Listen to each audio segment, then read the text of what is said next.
Aujourd'hui, 30 octobre, l'Église honore la bienheureuse Bienvenue Bojani, une jeune femme croate du XIIIe siècle, modèle de pureté, de charité et d'union mystique avec le Christ.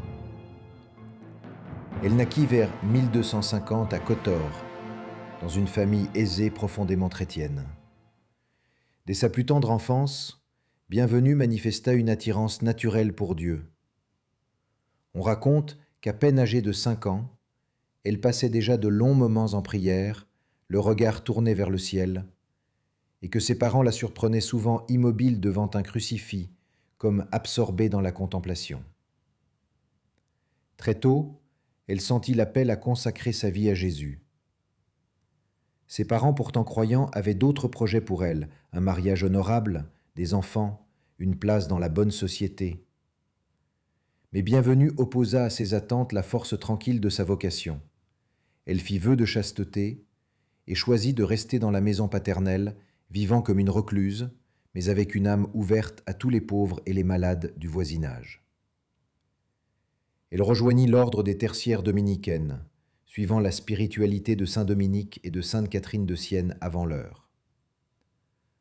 Dans la simplicité de son quotidien, elle portait un habit noir et blanc et se consacrait à la prière, à la méditation et à la charité. Ses journées étaient rythmées par la récitation du rosaire, le jeûne et le soin des malades.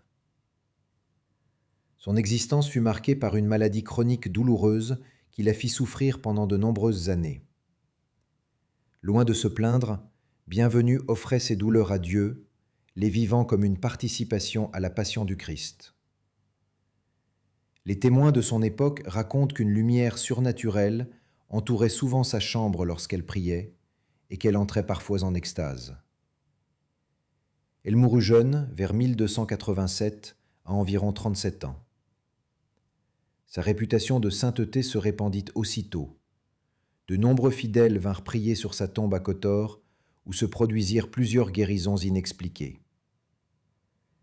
L'Église reconnut officiellement son culte en 1927, la déclarant bienheureuse.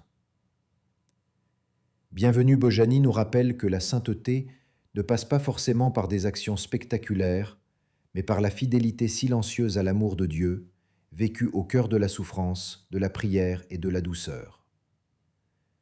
Elle incarne cette beauté intérieure qui ne se voit pas, mais qui illumine tout autour d'elle.